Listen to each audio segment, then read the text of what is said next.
ఆ మధ్య సుప్రీంకోర్టులో ఒక తీర్పు వచ్చింది. స్థలం కొన్నంత మాత్రాన నీది అయిపోదంట. మరి స్థలం కొంటే నాదవకి ఏమవ్వాలి?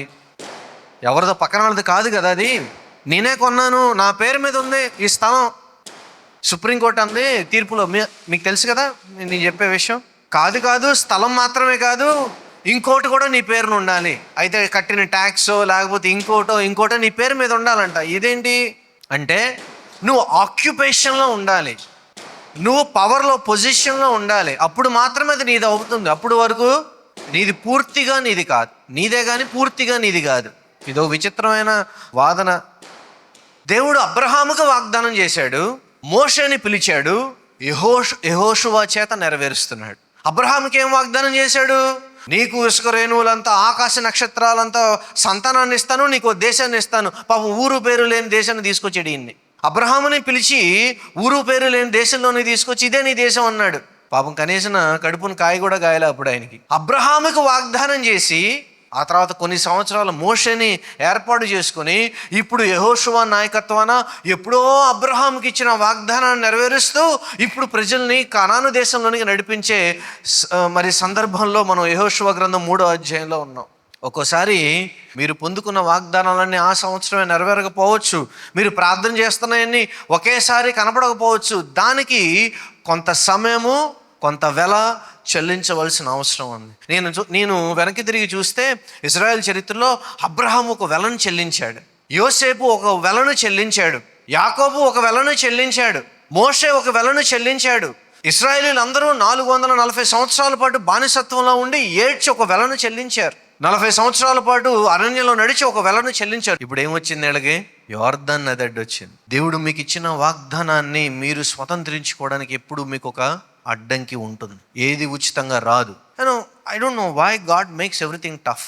ఆయనకి ఎందుకు అలా చేస్తాడంటే దట్స్ ద నేచర్. దేవుడు అడిగినవన్నీ ఇచ్చేస్తే దాని విలువ మీకు తెలుస్తుందా? తెలియదు కదా. ఇప్పుడు ఒక కొత్త జనరేషన్ వచ్చింది. యెహోషువ ముందున్న ఇబ్బంది ఏంటో తెలుసా? చూడండి, అక్కడ మనం 3వ అధ్యాయంలో చూస్తాం. వేయండి. యెహోషువ వేకువను లేచినప్పుడు అతడు ఇశ్రాయేలీలందరూ షిత్తీము నుండి బయలుదేరి యోర్దానుకు వచ్చి దానిని దాటక మునుపు అక్కడ నిలిచిరి. 3 దినములైన తర్వాత నాయకులు పాడెంలో తిరుగుచూ జనులకు ఇలాగూ ఆజ్ఞాపించిరి, మీరు మీ దేవుడైన యెహోవా నిబంధన మందసమును యాజకులైన లేవీలు మోసుకొని పోవుట చూచినప్పుడు మీరున్న స్థలములలో నుండి బయలుదేరి దాని వెంబడి వెళ్ళవలెను. మీకును దానికి దాదాపు 2000 కొలమూరల ఎడముండు వలెను. మీరు వెళ్ళు త్రోవ మీరెంతకు ముందుగా వెళ్ళినది కాదు. ఇప్పుడు కొత్త శకం వచ్చింది, ఇప్పుడు కొత్త తరం వచ్చింది. ఈ తరమును నడిపించడానికి దేవుని యొక్క వాగ్దానాన్ని, పిలుపును మరొకసారి గుర్తు చేస్తూ ఉన్నాడు.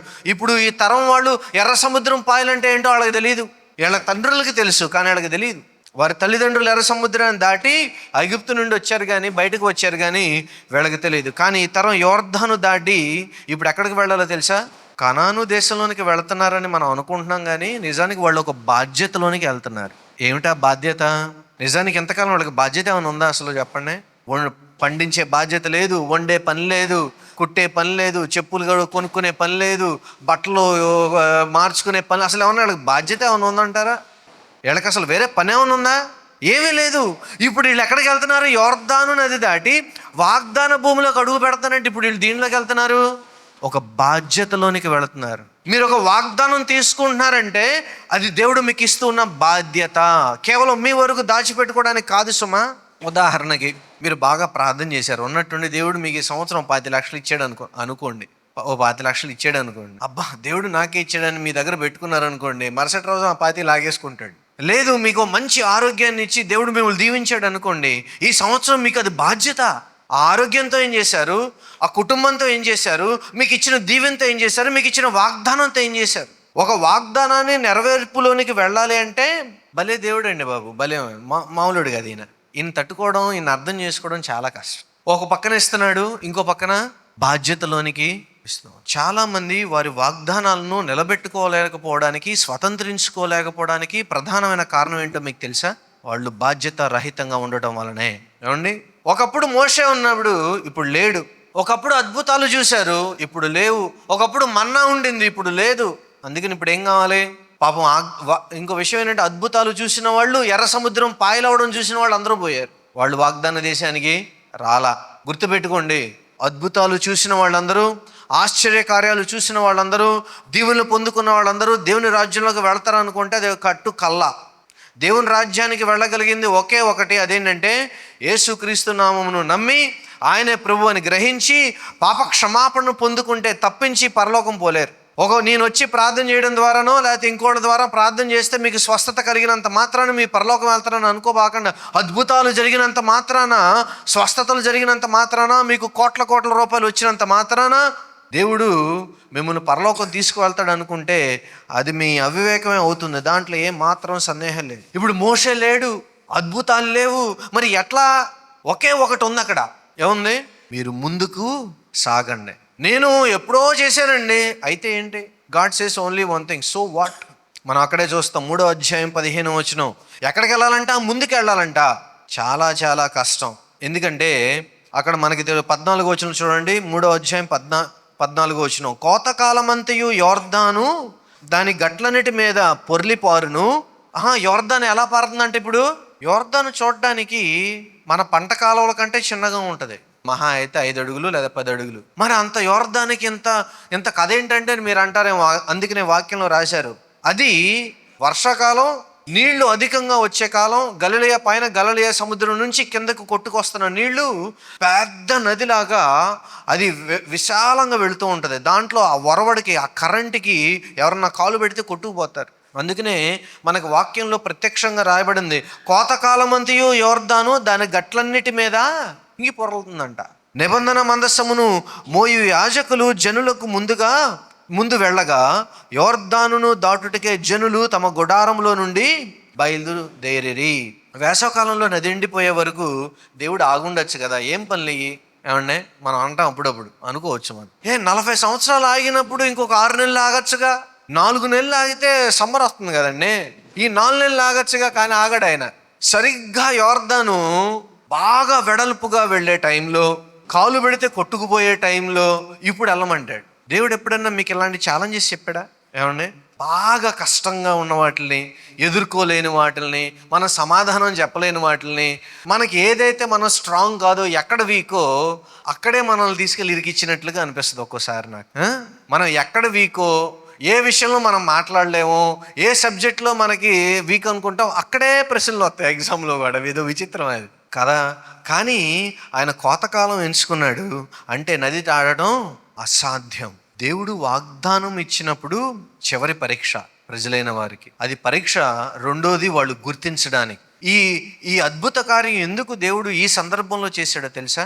2 విషయాలు. ఈ తరము ఆయన యొక్క శక్తిని చూడలేదు కాబట్టి ఆయన శక్తిని వాళ్ళకి పరిచయం చేయాలి. 2, ఆయన ఎంత భయంకరమైన వాడో వాళ్ళకి చూపించాలి, ఎంత కృప కలిగిన వాడో కూడా వాళ్ళకి చూపించాలి. అంచేత ఆయన రెండింటిని మిళితం చేస్తూ, నీటి ప్రవాహం వేగంగా ఉంది, గట్లన్నీ కొట్టుకుపోతున్నాయి, బురదగా ఉండి, కాలేస్తే కనీసం తీసి ఇంకో కాలు కూడా వేయలేని పరిస్థితిలో ముందుకు వెళ్ళమని, నా పరంగా చూస్తే దీనంత వేస్ట్ టైం ఇంకోటి లేదు యోర్దాను దాటడానికి. కానీ దేవుడికి మాత్రం దట్స్ ద బెస్ట్ టైం.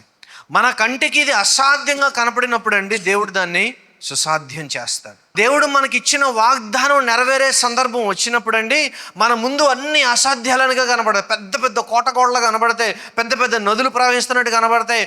అసలు మనం చేయలేని, చెందలేని, మనం మాట్లాడలేని పరిస్థితులు, మనుషులు కనబడతారు. ఇది మన వల్ల కాదు అనుకుంటాం. అసాధ్యమైన వాటిని చూపించి దేవుడు వాగ్దానాలు ఇస్తే ఏ విధంగా నమ్మగలం చెప్పండి? మనం మనుషులమే కదా. ఒకవేళ మీకు చాలా పెద్దగా కనపడుతున్న సమస్య ఉండినట్లయితే దాని అర్థము దేవుడు ఆలస్యం చేస్తున్నాడని కాదు, దేవుడు కార్యం చేయబోతున్నాడని. ఎందుకని? వాగ్దానం ఇచ్చిన వాడు ఎవడు? దేవుడండి, మనిషి కాదు. మాట ఇచ్చి తప్పడానికి ఆయన మనిషా?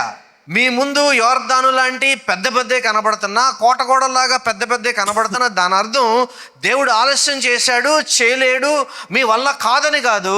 దేవుడు మీ కొరకు ఒక అద్భుతాన్ని సిద్ధం చేస్తున్నాడని చూడండి. ఏమండి? అద్భుతం అందరికీ కావాలా? కానీ కష్టాన్ని ఎదుర్కోవడానికి సిద్ధంగా లేమా? ఎంత శోచనీయం. దానికి ముందు ఏం చేయాలంటాడంటే 3వ అధ్యాయం 5వ వచనంలో మనం చూస్తాం. మరియు యెహోషువ అంటాడు, రేపు యెహోవా మీ మధ్య అద్భుత కార్యమును చేయను గనుక మిమ్మును మీరు ఏం చేయాలంట? తిని నిద్రపోండి, ఎంజాయ్ చేసి రండి అని చెప్పాడా? బాగా యోర్దాన్ దాటిన తర్వాత మళ్ళీ అక్కడ తింటాకు ఉంటుందో లేదో కనీసం 2-3 రోజులకి సద్ది మూటలు కట్టుకు రమ్మన్నాడా? ఏమన్నాడు? ఏం చేయాలంట? దేవుడు రేపు మీ ముందు, ఈ రోజున మీ ముందు లేదు, మీ ముందు ఆయన అద్భుతం చేయబోతున్నాడు కాబట్టి మిమ్మల్ని మీరు సిద్ధపరుచుకొని, పరిశుద్ధపరుచుకొని, శుభ్రంగా సిద్ధపడి రండి. ఎలా రావాలి? మంచి టిప్ టాప్గా మనం కొత్త బట్టలు వేసుకొచ్చాం కదా, అలా వేసుకొని మన ఎన్ని మొత్తం మూటలు కట్టి బళ్ళుకెత్తి రెడీగా. ఇప్పుడు వీళ్ళందరూ రెడీగా ఎక్కడ నుంచున్నారు చెప్పండి ఒకసారి? బోర్న ప్రవహిస్తున్న యోర్దాను ముందు నుంచున్నారు. మీరు చూస్తే ఎలా ఉంటుంది ఒక్కసారి కంటికి ఊహించుకోండి. అందరూ సిద్ధపడి మొత్తం అందరూ బళ్ళుకెత్తారు. దాదాపు 10-30 లక్షల మంది ఉన్నారు, 40 లక్షల మంది ఉన్నారు, నాకు తెలియదు. కానీ వాళ్ళందరూ లైన్ కట్టారు. లైన్ కట్టి ముందు నుంచున్నారు. వాళ్ళ ముందే ఉంది ఇప్పుడు భయంకరంగా ప్రవహించే యోర్దాను నది ఉంది. దేవుడు మన ముందు అద్భుతం చేయాలి, చేస్తానికి ఆయన సిద్ధంగా ఉన్నాడు. కాబట్టి ఇప్పుడు మీరు కూడా సిద్ధపడాలి. ప్రభువా, నువ్వు వాగ్దానం ఇచ్చావు కదా, వాగ్దానం ఇచ్చినవాడు నువ్వు నెరవేరుస్తానన్నావు కదా, నెరవేరుస్తానన్నావు. ఈ ప్రార్థన ఏంటి నాకు అర్థం కాదు. అసలు ఈ ప్రార్థన ఎందుకు చేస్తున్నారు మీరు? ప్రభువా, నువ్వు వాగ్దానం ఇచ్చావు, నెరవేరుస్తానన్నావు, నెరవేర్చు. ఈ ప్రార్థన ఏంటిది? దీనంతా పనికి మాలిన ప్రార్థన ఇంకోటి లేదు. ఎట్టా అన్నా ఏమనుకోవద్దు. మోస్ట్ వేస్ట్ ప్రేయర్ అనమాట. అంటే దేవుడికి మన మతి మరిపా? నువ్వు వాగ్దానం ఇచ్చావు, నీ వాక్యం ఇదే కాబట్టి నువ్వు దీన్ని నెరవేర్చాలి ఆయన నువ్వు చెప్తావా? వెళ్ళేటోళ్ళండి మనం అందరం ఏమని ప్రార్థన చేయాలి? ప్రభువా, నువ్వు నాకు వాగ్దానాన్ని ఇచ్చావు, ఈ వాగ్దానాన్ని స్వతంత్రించుకోవడానికి నాకు అడ్డుగా ఉన్నవి, నేను సిద్ధపడలేకపోతున్నవి, లేదు నేను వీటిని నా మరుపుకి ఏమైనా ఉన్నాయా, నాకు కనపడిన ఏమైనా ఉన్నాయా, నాకు ఒకసారి సహాయం చేయని ప్రార్థన చేయాలా? నువ్వు వాగ్దానం ఇచ్చి నువ్వు నా వాగ్దానం నెరవేర్చాలని అప్పులోని అడిగినట్టు అడుగుతారా? దేవుడు మీకు ఏమైనా వచ్చున్నాడా? లేడు కదా. ఇదేదో పర్ఫెక్ట్ అవడం గురించి కాదు, లేదు ఉపవాసం ఉండటం కాదు, లేదు ఎమోషనల్ అయిపోయి లేదు ప్రార్థనలు చేసి ఏడ్చి గగ్గోలు పెట్టమని కాదు. మిమ్మల్ని మీరు ప్రత్యేకపరచుకోవడం, మిమ్మల్ని మీరు సిద్ధపరచుకోవడం, మీరు ఆత్మీయంగా ఉన్న మీలో ఉన్న చెత్తను మకులను తీసివేసుకోవడం. చాలామందికి ఏం కావాలంటారండి, ఈ రోజుల్లో ఎలా ఉంది భక్తి, ఎలా ఉందో చెప్తాను నేను. భక్తి ఉండదు కానీ దేవుడు అన్నీ చేసేయాలి, నడిపించాలి. వీళ్ళు లోపడరు కానీ ఆశీర్వాదాలు కావాలి. శుద్ధి చేసుకోరు, అన్నీ దాటెళ్ళిపోవాలి, అన్నీ వచ్చేయాలి. ఇది భక్తి ఈరోజు, అవునా కదా? 3వ అధ్యాయం 6వ వచనం అక్కడ ఉంటుంది. మీరు నిబంధన మందసమును ఎత్తుకొని ప్రజల ముందు నడువుడని యాజకులకు ఆజ్ఞేయగా, మనం 11వ వచనంలో చూస్తాం. ఇదిగో సర్వలోకనాథుని నిబంధన మందసము ఎక్కట్లా వెళ్ళిందంట? మీకు వెనక రాలా. ఎక్కడికి వెళ్ళింది? ముందు, మీ ముందుగా వెళ్ళింది. It is going before you. అది ముందు వెళుతుంది. దేవుని సన్నిధి, మందసం అనేది దేవుని సన్నిధి అండి. అది ఆయన నిబంధనకు గుర్తు, ఆయన వాగ్దానానికి గుర్తు. దేవుడు మీ ధైర్యాన్ని బట్టి మీరే వెళ్ళండి, లేకపోతే మీకు విజన్ ఉంది కదా ఆ విజన్ బట్టి వెళ్ళండి, లేకపోతే మీ దగ్గర డబ్బులు ఉన్నాయి కదా దాన్ని బట్టి వెళ్ళండి అని చెప్పట్లా. ఏం చెప్తున్నాడు? You just follow my arc. నేను ఇచ్చిన నిబంధన మందసమును మీరు వెంబడించి వెళ్ళండి. సుమారుగా 2000 మూరల దూరం ఉండాలంట దానికి. ఎందుకంటే పాత అలవాటు చొప్పున వెళ్లకుండా ఈ దారి నాకు బాగా తెలుసు, ఐ కెన్ గో, వెళ్ళిపోతాం. ఎందుకు ముందుకు వెళ్ళాలో తెలుసా? 2, ఒకటి అద్భుతం చేయడానికి, రెండోది దేవుడు స్పష్టంగా వాళ్ళకి కనపడాలి. ఈ కార్యం చేస్తుంది ఎవరో వాళ్ళ కంటికి వాళ్ళకి తెలియాలి. అందుకనే మందసాన్ని ముందు పెట్టి మీరు వెనక రండి అని చెప్పాడు. ఎవరిని పడితే వాళ్ళని వెంబడించకండి, గుంపులో పడిపోబాకండి. గుంపులో ఉండటం వలన సేఫ్ అని మీరు అనుకుంటున్నారు, కానీ ప్రభు వారు ఒక మాట చెప్పారు. ఒక మార్గం ఉంది, ఆ మార్గం బాగా విశాలమైంది, అందరూ గుంపులుగా పడి దాంట్లో వెళుతున్నారండి. ఆ విశాలమైన మార్గం ఎక్కడికి వెళ్తుందో మీ అందరికీ తెలుసు. సడన్ అయినా ఇరుకుదైన మార్గం ఒకటి ఉందంట, తక్కువ మంది మాత్రమే వెళ్తున్నారంట. ఆ మార్గం ఎక్కడికి వెళ్తుంది? దేవుని దగ్గరికి వెళ్తాను. You have to become something else. మీ భక్తితో, మీ విశ్వాసంతో, మీ నమ్మకంతో మీ సొంత దారిని మీరు వేసుకోండి. అది ఆఫీస్ అయినా, కుటుంబం అయినా, ఎక్కడైనా కానీ you have to pave your own road. దేవుని సన్నిధిని వెంబడించండి. ఒకవేళ అది మీకు తెలియని దారైనా, తెలిసినా కానీ దేవుని మాటను మీరు వెంబడించండి. మొత్తానికి వీళ్ళు బయలుదేరారు. ఎప్పుడైతే యోర్దాన్ నది వచ్చిందో, ఎక్కడికి వెళ్ళమంటారండి? ఇప్పుడు యోర్దాన్ నది ఉంది కదా, ఎక్కడికి వెళ్ళాలి? ఆగండి. ఇప్పుడు యోర్దాన్ నది రాగానే ఈ మందసం మోసే వాళ్ళందరూ ఎప్పుడైతే వారి పాదాలు చీలమండల దాకా కొంచెం అట్ట తగిలినే లేదు, వెంటనే పై ఎత్తున ఆదాము అన్న ప్రాంతంలో నీళ్లు ఏకరాశిగా గొప్పగా పడ్డాయంట. విశ్వాసంలో అత్యంత కఠినమైన పాఠం ఏంటంటే, ఎర్ర సముద్రం పాయలైంది, ప్రజలు నడిచారు. యోర్దాను యాజకులు అడుగు వేశారు, అప్పుడు నీళ్ళు విడబడ్డాయి కదా, అప్పుడు వరకు రాలా. దేవుడు కొన్నిసార్లు అంతా క్లియర్గా కనిపించే వరకు కాకుండా మనం విధేయతతో కదిలే వరకు అలా అలా కొన్ని ఆపుతూ ఉంటాడు. కొన్నిసార్లు క్లియర్గా ఉంచుతాడు, కొన్నిసార్లు వెళ్ళిపోతూ ఉండాలి. అలా ఎందుకు నడిపిస్తాడో మనకు తెలియదు. Faith is not believing after the miracles. అద్భుతం అంటే జరిగాక విశ్వసించడం కాదు. Faith is stepping before the evidence. ఆధారం కనపడక ముందే అడుగు వేయడం. యాజకుల దగ్గర ఆ విశ్వాసం ఉంది కాబట్టే వాళ్ళు అడుగు ముందుకేశారు. అందుకనే వెనకాల ఉన్న వాళ్ళందరూ ముందుకు వెళ్ళడానికి కుదిరింది. ఈ రోజు నేను మీకు ఇచ్చే ఛాలెంజ్, మీరు ఆలోచించేయవలసిన ఒక విషయం. అన్నీ ఖచ్చితంగా తెలిస్తేనే నేను చెప్తాను అని మీరు వాయిదా వేసుకుంటున్నా ఏమైనా ఉన్నాయా దేవుని సన్నిధిలో? కొన్నిసార్లు బాప్తిసం తీసుకోవాలంటే బెరకు. మీలో ఎవరున్నారు నాకు తెలియదు. కష్టాలు వస్తాయేమో, దేవుడు ఖచ్చితంగా నాకు కనబడితేనే. జీవితాంతం మీరు ప్రార్థన చేసినా దేవుడు ఏం చెప్పడు, మీరు చచ్చిపోవాల్సిందట. కొంతమంది అంటారు నేను దేవుడు ఖచ్చితంగా చూపిస్తేనే పెళ్లి చేసుకుంటానని పాపం కూర్చున్న వాళ్ళు ఉన్నారు. వాళ్ళకి 45-50 ఏళ్ళు వచ్చినాయి. ఏమండి, ఖచ్చితంగానే ఉండదు. కొన్నిసార్లు విశ్వాసంతో అడుగు ముందుకు వేయడం, కొన్నిసార్లు దేవుని నమ్మి ముందుకు వేయడం ఉంది చూసారా, అదే దీవెన. చూస్తానికి ఇది చాలా సిల్లీగా, చూస్తానికి చాలా ఓల్డ్ స్టైల్గా అనిపించవచ్చు, బట్ దట్స్ ద ట్రూత్. విశ్వాసం అనేదే మనం బైబిల్లో చదువుతాం. ఈ విశ్వాసము, ఈ దేవుని నమ్మకము, ఈ భక్తులు వెళ్ళడము చూసే వాళ్ళకి ఎలా ఉంటుందంట? ఎలా ఉందని బైబిల్ చెప్తుందండి. బయట వాళ్ళకి కొంతమందికి ఇది అపహాస్యంగా కనబడుతుంది, వెటకారంగా ఉంది. కొంతమంది దీన్ని చూసి నవ్వుతారు. కానీ దీనిలో ఉన్న వాళ్ళకి మాత్రమే దీని విలువ, దీని లోతు, దీని అందం తెలుస్తుంది. 3:16 మనం చూస్తాం, పైనుండి పారే నీళ్లు బహుదూరాన సారేతను నొద్దనున్న ఆదాము పురము వరకు ఆగి ఏకరాశిగా ఉన్నాయి. ఆ ప్రాంతానికి ఎందుకు ఆపారని కొంతమంది అంటారంటే, ఆదాము నుండి పారి వచ్చిన పాపం శాపం ఉంది కదా, దేవుడు దాన్ని అక్కడితో తగ్గొట్టి ఇక్కడ నుంచి దీవెని ఇచ్చాడండి అంటారు. ఎంతైనా కొంత వాస్తవం అనిపిస్తుంది నాకు. ఆదాము పాత జీవితం గుర్తు చేస్తే మనల్ని ఓడించిన పాపానికి క్రీస్తులో మనకి ఇక్కడ రక్షణ ఉందని చెప్పడంలో ఏమాత్రం సందేహం లేదు. 17వ వచనంలో మనం అందరూ చూస్తాం, జనులందరూ యెహోషువను దాటుట తుదమట్టు వరకు ఇశ్రాయేలు అందరూ ఆరిన నేల మీద నడిచిరి. ఆ యాజకులు యోర్దాను నడుమ ఆరిన నేల మీద స్థిరముగా నిలిచిరి. వీళ్ళు అలా నిలిచే ఉన్నారు. ఒకసారి ఆలోచన చేయండి, యాజకులు మందసం మోస్తా నిలుచున్నారంటే ఎంతసేపు? సుమారుగా 25-30 లక్షల మంది దాటాలి. వీళ్ళందరూ దాటేంత వరకు వాళ్ళు అలాగే నుంచును. ఒక్కోసారి మన కష్టం గుర్తించబడదు, ఒక్కోసారి మీ విశ్వాసం గుర్తించబడదు, ఒక్కోసారి మీ పిలుపు గుర్తించబడదు. బాధపడద్దు. మీరు ఒక నిర్ణయం చొప్పున, మీ వాగ్దానము చొప్పున, దేవుని పిలుపు చొప్పున మీరు అక్కడ నిల్చుని ఉన్నారు.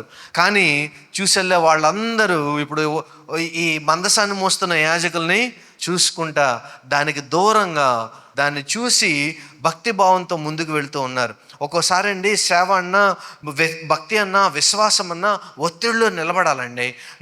విషయం చెప్తాను, జీవితంలో పైకి రావాలంటే ఒత్తిడిని ఎదుర్కోవడం నేర్చుకోవాలి. ప్రతి చిన్నదానికి చిన్నపిల్లాడిలాగా ఏడ్చి, ప్రతి చిన్నదానికి మరి లంకనాలు పెట్టి, ప్రతి చిన్నదానికి డిప్రెషన్లోకి వెళ్ళి, ప్రతి చిన్నదానికి నాకు ఇది కావట్లేదని కంప్లైంట్ నేచర్లో ఉంటే పైకి రారు. ఎలా వస్తారు? ఒత్తిడిని తట్టుకోవడం నేర్చుకోవాలి. మనకు మనం అలవాటు చేసుకోవాలి. మన శరీరానికి, మన ఆత్మకి మన దాన్ని ఛాలెంజ్గా తీసుకోవాలి. ఈ సంవత్సరం ఛాలెంజ్గా తీసుకోండి దాన్ని.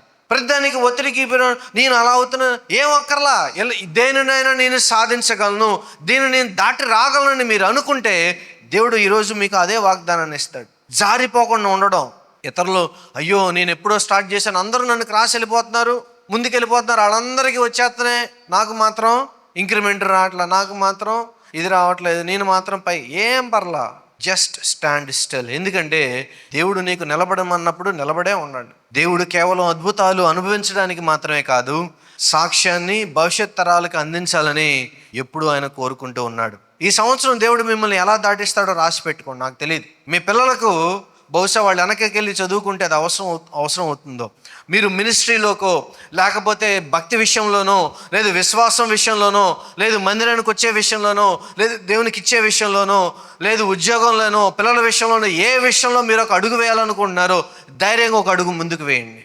విధేయత కలిగిన పాదాలు ఎప్పుడైతే అసాధ్యమైన వాటిని తాగుతాయో అప్పుడే దేవుని వాగ్దానం మీ సొంతం అవుతుంది. మరలా చెప్తున్నాను, విధేయత కలిగిన పాదాలు ఎప్పుడైతే అసాధ్యమైన వాటిని చేయడానికి వెళతాయో, తాకుతాయో అప్పుడే దేవుని వాగ్దానం సొంతం అవుతుంది. వీళ్ళకి ఎన్ని రోజులు కూర్చున్నారో తెలియదు. యోర్దాను ముందు కూర్చుని ఇది ఎప్పుడు ఆగిద్దా, ఎప్పుడు ఆగిద్దా అని ఎదురు చూశారు. కానీ యాజకులు వెళ్ళి నుంచోవడము, దేవుని మాటను పాటించి వాళ్ళ యోర్దాన్ నది దాటి చివరికి వాళ్ళ సొంత దేశానికి వెళ్ళి ఎంత గెంతులు వేశారో నాకు తెలియదు. వాగ్దానాన్ని దూరం నుంచి చూసినప్పుడు అండి భయం వేస్తుంది, కానీ వాగ్దానాన్ని పొందుకున్నప్పుడు మాత్రం చాలా సంతోషంగా ఉంటుంది. ఇన్ని సంవత్సరాలు నడిచామని వాళ్ళు కష్టం మర్చిపోయి ఉంటారు.